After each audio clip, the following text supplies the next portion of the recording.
Hello everybody and welcome back to a brand new video. Today we're back with another weekly recap, and this week was all about Twisted League, and I think we can all say that it was a pretty big success. I didn't have very high expectations for it, but it seems to be well loved by everyone and I'm very happy about that. And while I only got a chance to play it a little bit this week, what I did play was very fun and engaging, and I can see why everyone liked it. So today I'm going to be going over the stats from Twisted League. I'm really interested to see what other relics that people chose. I'm going to be going over any community news, content updates, or anything else related to the old school RuneScape community this week. Anyway guys, I hope you enjoy and let's get started.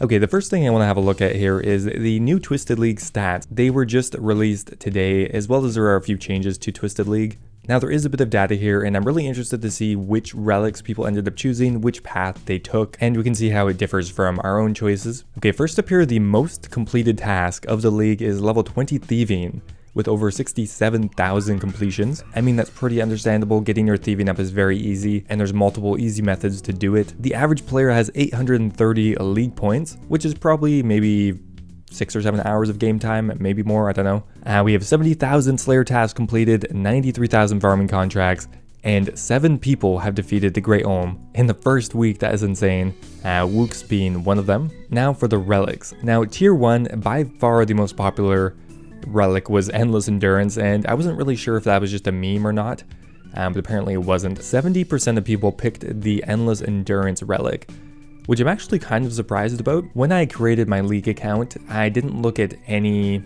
social media or information regarding leagues, and my initial choice was Abyssal Accumulator. Honestly, I thought Endless Endurance would be the least popular, but I guess for the early and late game it can be very handy. But I kind of argued that, I mean, once you're past the early levels, you don't really need to be running everywhere because you have teleports, and I think having one of these other perks would be a lot better. But what do I know? I'm obviously a filthy casual, I barely played the game mode. That was just my initial impression. The overwhelming majority picked Endless Endurance.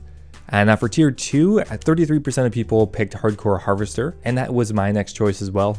16% of people went for Arcane Courier, and 49% went for Unnatural Selection. That seems about right to me. Arcane Courier would have been my last pick, I think, for that one. For the third tier relic, most people picked Eye of the Artisan at 55%, which makes sense because these skills can be a lot slower to level up than their melee counterparts or the resource gathering ones. For tier 4, barely anyone picked Spirit of the Din at only 6.3%. 41% of people picked Konar's Blessing, and 51% of people picked Treasure Seeker.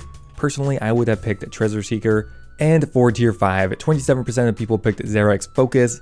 Barely anybody picked Xerax Resilience at only 0.26%. And 72% of people picked Xerax Wisdom, which makes sense. Xerax Wisdom doubling all experience rates, and Xerax Focus giving you attack speed, which is actually pretty notable. However, Xerax Resilience makes you take less damage, which honestly, most people aren't that interested in. Keeping in mind that the tier 5 is only based on about 500 people reaching it by the time these stats were published. Now that is pretty much it for stats. There are a few changes, but they're pretty minor. There's a minor change to Arcane Courier, as well as a minor change to the task information system. For example, if you have Hardcore Harvester and you don't have enough inventory spaces, it will now give you a message telling you, as well as there have been a few bug fixes. But overall, I have to say, very polished. Everything feels very good. I haven't ran into any serious issues or bugs or anything like that. Now there's a minor change to Bounty Hunter. Ironmen can now buy bounty crates from the shop. However, the version that they are able to buy has limited supplies based on the items that they can obtain themselves. So for example, if you don't have the requirement to get Ceradoman brews, you won't be able to get them from the crate. You'll only be able to get things that you are able to create at that moment, which I guess is a pretty good compromise. And last up here, Trooper Parchments may now be used to protect the rune pouch. And that is pretty much it for today's game update. Okay, while this week everyone has been hyped about Twisted League, there was actually a really good poll blog for some game improvements over the next couple of months. I would definitely highly recommend going ahead and reading it. It is really just a collection of some of the most popular quality of life changes that we don't have yet.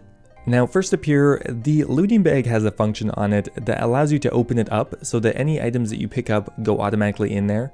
They would like to offer that functionality for other items like it. For example, the coal bag, the gem bag, the herb sack, as well as the seed box. I think that would be a really nice change. Next up here, there's a quality of life change for the Broom A Torch. They want to make it so you can light the Wintertaught braziers with the Broom A Torch and also have it act as a light source. They would like to make a quality of life change to the charter ship. There would be a previous destination option added, and selecting this option would take you to the last place that you chartered a ship. Now, one common complaint is that the spices that you use for the spicy stews take up a lot of bank space, so they're hoping to change that. One option is that the rats could actually drop an item called Doris's Shaker. You'd be able to get 4 different colored shakers, and each one could store an infinite amount of the relative spice. Another option is you could build a spice rack in the kitchen of your POH, and the spice rack could be used to store an infinite amount of all of the spices, which I think I like this option a little bit more. Now, when you have the bank interface open, you are very limited on what you're actually able to interact with. However, they'd like to make some engine change, which would give the bank a bit more functionality when it's open. For example, should you be able to equip items from your inventory screen while you're in the bank, you would just right click on them and click equip, as opposed to having to close your bank, equip your items, and then open the bank again. Should you be able to eat food from your inventory while the bank interface is open? Same deal, you just have to right click on it and click eat. And should you be able to drink potions while in your inventory? For example, anti-poisons could be kind of nifty. Really don't see why we wouldn't want this. Next up here, we have a potential change to the graceful effect. They would like to split the run restoring bonuses among each piece and create an additional bonus for wearing the completed set. The more expensive pieces would give you a 4% run restore bonus, and the other set would give you a 3% bonus. So while you're earning your graceful set, you will get part of that bonus as you go. And when you wear the completed set, you'll get an additional 10% bonus, bringing it up to 30%. Which is what it's at now. So it wouldn't exactly be a buff to the full set, although it would be a buff to the individual pieces. I do kind of like that because I feel like it will encourage players to maybe not wear their full graceful set all of the time. There would be a new emote for 600 beginner clues, and one really big change here is that there's actually a hard clue scroll step that requires you to get into a duel in the duel arena, I'm pretty sure. They want to get rid of that and just move it outside of the duel arena. Please do that. Now, next up here, they'd like to make a change to the crystal tools that would make it so that when they are not charged, they would still be usable and equivalent to a dragon item, so they wouldn't be useless, which would make them very similar to the infernal weapons. The next up here, they'd like to offer the ability to dig up herbs that you have planted by accident. That functionality is already in place for trees, which I actually didn't know about, but they would like to extend that to herbs as well. Okay, and finally, there are some new designs for the Dragonstone armor. I'm glad they didn't forget about that because, man, it did not look that great. So here are the 3 other options here. I think all of them look way better. Personally, I would go with option B or maybe D. I think A still looks a little bit too like RS3, but I would be honestly happy with any of the last 3. I don't even care too much. Now, they're going to repoll once again the ability to reorder your prayers. Now, this did fail last time, so we'll see what happens. And the very last question here is they want to do a visual change on the Fremen Sea boots to make them, well, look more like boots and not like weird mittens or socks or something. Anyway, there are 38 awesome quality of life changes here. Nothing here, as far as I can tell, seems controversial. So realistically, I hope they all pass, but that is it for content updates this week. A lot to look over, but let's move on. Now, I just have a few quick stories to go over as far as community news. The most impressive accomplishment this week is Exact's 16 combat fire cape. Honestly, it seems like every month someone is pushing the envelope here, trying to get the fire cape a total level down and down. That is a massive achievement, so hats off to you, man. And Wooks once again is the very first person to complete a solo raid in Twisted League. Doing it with some very bumpkin gear, so I'm very impressed, but he is the god after all. And last up here, I wanted to do a quick recap on the Q&A. Now, a lot of these questions are pertaining to leagues, but there's a few at the end that aren't. Now, if players pick Dark Altar Devotion, can they still use the Forthos dungeon? And the problem being is that the bones get buried automatically. Yes, however, they'll have to find dragon bones elsewhere. Some relics will make things easier and others not. Now, looking at the tier 1 distribution, would that change your thoughts when rebalancing if we do this again? Could you make the Abyssal Accumulator closer to 90 or 100%? We did have discussions about it, but it exponentially saves your ammunition. So for example, 80% is 5 times ammunition save, where 95% is closer to 20 times. They agree that maybe 90% would have been the correct amount. Could you make it so that relics are toggleable on and off?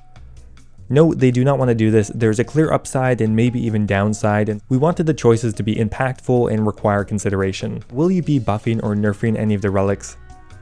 No, that wouldn't be fair to others that have already chosen. We'll be looking at them for next league, and with players' feedback, they should be more balanced. Could you add hands to the league courtyard to see how long players have spent in leagues. They said they could realistically put that information on anything they wanted, like a notice board or something like that. Will unspent Twisted League points carry over to the next league?